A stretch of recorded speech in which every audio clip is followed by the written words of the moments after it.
My name is Phil Fung, and I'm a professional artist in Miami, Florida. I was born here in Miami, Florida. I am a Chinese-Jamaican scion. My parents are both Chinese-Jamaican, and I was born here in Miami. Everybody knows back in the 1800s that Chinese people came to America to work on the railroads back in the day. But at that same time, in the 1850s, there was a huge influx of Chinese immigrants that went all around the world. And a lot of them ended up in Central America, a lot of them ended up in South America.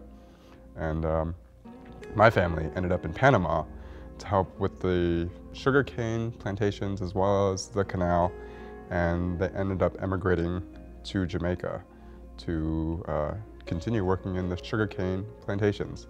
And after a few years, they managed to save a bit of money to send for their families to bring them to Jamaica, and that's why today there's a very sizable Chinese-Jamaican population there. I come from a very large family. Like my mom has 5 siblings, my dad has 6 siblings, and so there was always tons of cousins to hang out with, and I was one of the younger ones, so I always had older cousins to play with, and then I had some younger cousins to play with, and I just remember spending my days after school playing in the yard, climbing trees, playing with slingshots, going to the canals, catching minnows with nets.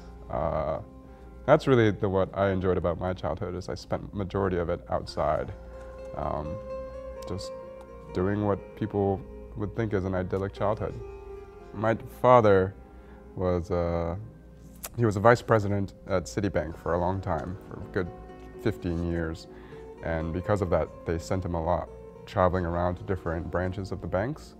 And so it's funny because I was born here in Miami, my older sister was born in Mexico City, and my younger brother was born in Kingston, Jamaica, because at the time that's what my dad's job was. But after my little brother was born, he stopped working for Citibank and he started his own business. And so basically, with the rare exception when we were living in Jamaica or Mexico City, I've been in Miami, and I born and raised, and I stayed here till I went away to college. And when I went away to college, I ended up at Florida State University. I had to pick a major. I went in undecided. I was always very good at school. I never had a problem with math or science or reading. It all came very easily. But I never thought about art as actually being a viable thing that you could make a career out of.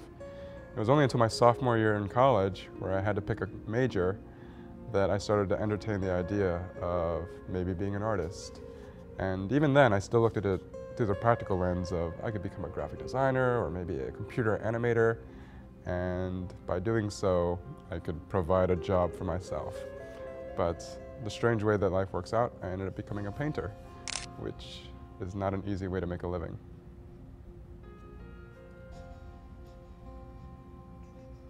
After I graduated, I ended up staying in Tallahassee for an extra 6 months. I got this opportunity where I apprenticed underneath a professor emeritus of stone carving at the University of Florida State University.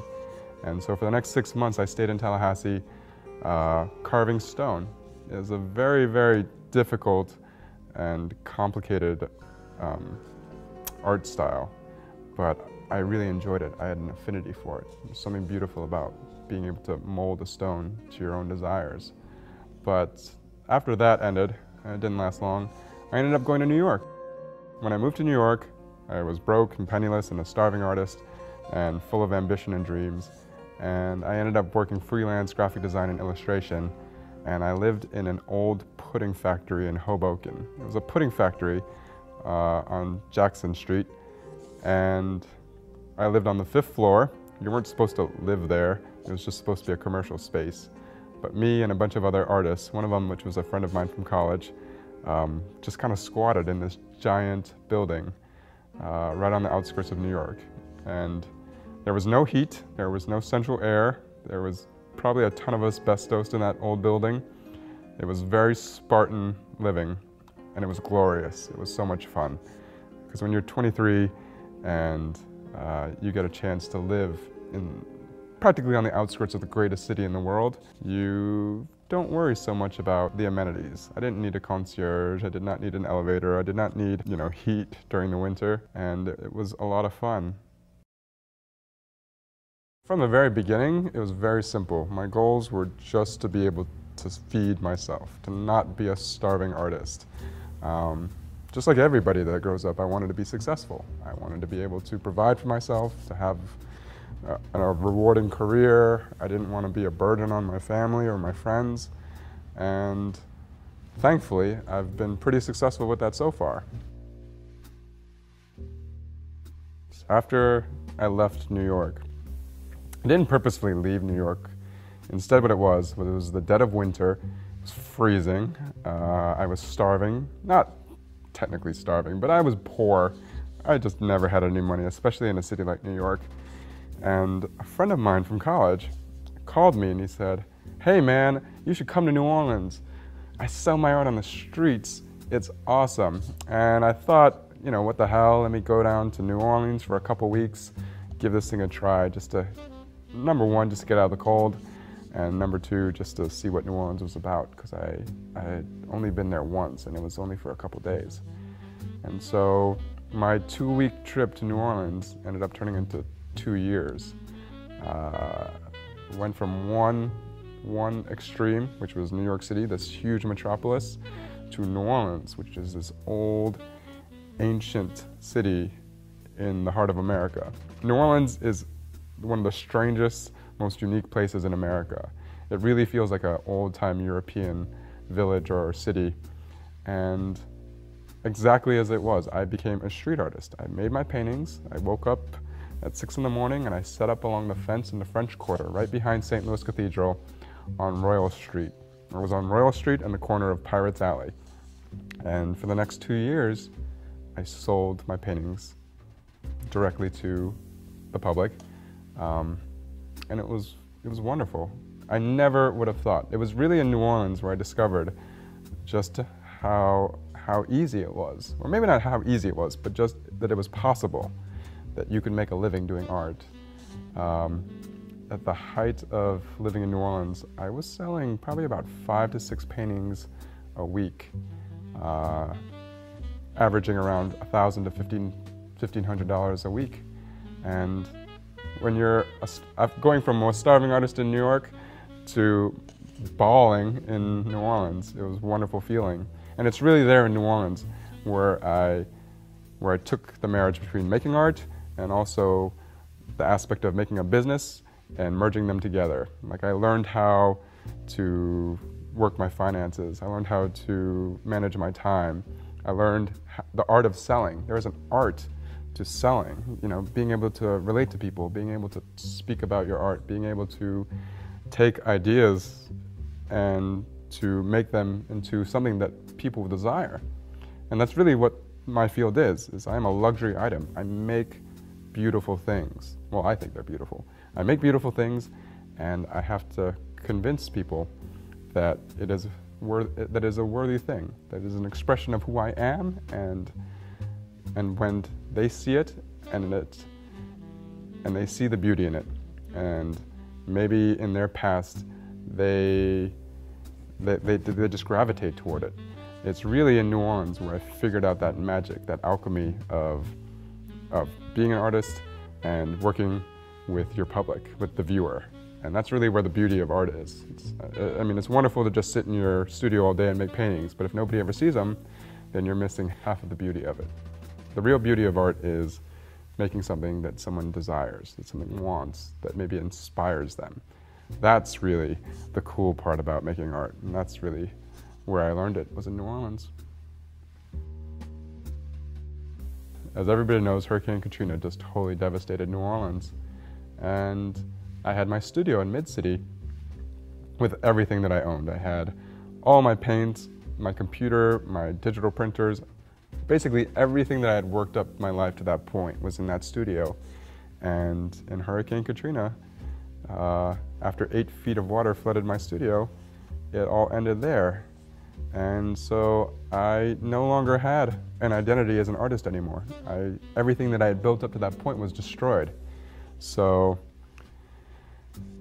at that point, I just had to get out of New Orleans. You couldn't live there. I mean, it took me 4 weeks just to get back into the city, just to be able to clear out my studio. And by then, there was no salvaging of anything.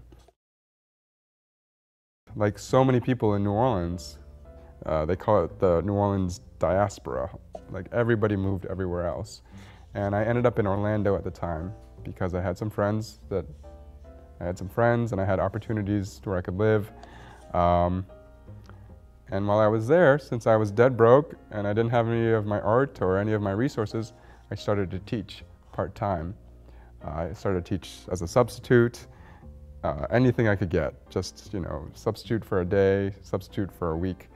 And while I was in Orlando, learning from the other teachers, a lot of the other sub-teachers, there was a program where if you taught in the school system, you could also be subsidized by the state of Florida to earn your master's degree. And that's how I got into education. So I applied to the University of Central Florida under the guise of art education. And while I was there, I ended up earning my master's degree in art education while I taught substitutes, and then I also taught on the side. And it was there in Orlando that I earned my degree in art education. And that's right around the same time that the economic bubble burst, right when I graduated. And I remember I applied to about 30 different schools for 30 different teaching positions. I only got one call back, and even that didn't pan out. And I remember I was on a mini vacay. I forgot where. It was maybe Key West, somewhere near a beach, where I believe it was my brother asked me, he's like, "What are you gonna do with your life? Are you gonna be a teacher? Are you gonna find a teaching job? Or what else do you wanna do?" And then I remembered, or I thought to myself, and I said, you know what, forget teaching. It's a beautiful thing, it's something I'm good at, but I really just want to be an artist. And that was in 2008, and now it's 2013, and I've been an artist ever since.